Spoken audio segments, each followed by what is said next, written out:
with your Father. And understanding the ministry of reconciliation. God's going to touch you and heal you tonight because you're never going to be the same again in the ministry that you understand who you are. Because he's a way maker. He's a miracle maker. He's not mad at you. He doesn't judge you. When you have a father who's not there and at times abusive and times you don't know which way to turn because there's a lot of things that have come against you, but the fear of the Lord means actually the love of God through you.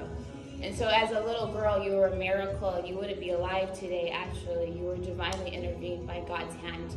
But even in the midst of that, time to understand that there's a movement in order. And God wants you to know that the order of the Lord is the love of the Lord. It's not condemnation, it's not fear, it's love. And it's true that you have done things that you shouldn't have done as a Christian. But that's actually what brought you here tonight. So God is shining his magnificent light to touch, to heal, and to reveal. Just move your body. I feel like there was some stiffness and inflammation that God is healing right now. I love being a mom, and I love movement, transition. I love a mission. I love children. I love that God has you guys here. I've never mentioned in my life. I think it's so miraculous to be his wife. I love that when God brought us together, there was a total confusion that happened within the church, within the ministry, because they're like, you can't marry somebody who's not holy.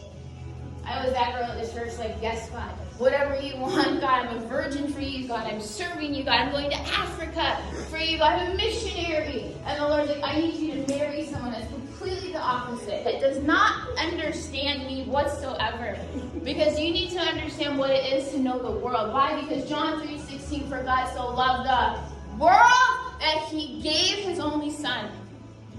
One of the scriptures that changed my life forever was not because I needed to be with someone who was a pastor, a bishop, somebody who was an archbishop, somebody who already had a church, and I had lots of people tell me, you're going to marry a pastor.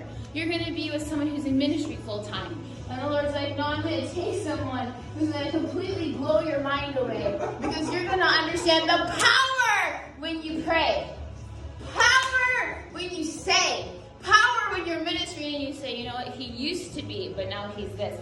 So when I met my husband, he actually was living in a place where he had no family whatsoever, none, no family.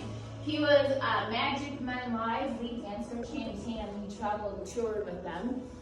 And when the Lord had me meet my husband, I was to tell him that you're my husband, and we're going to go to Las Vegas, Los Angeles, that you're actually going to play NBA basketball.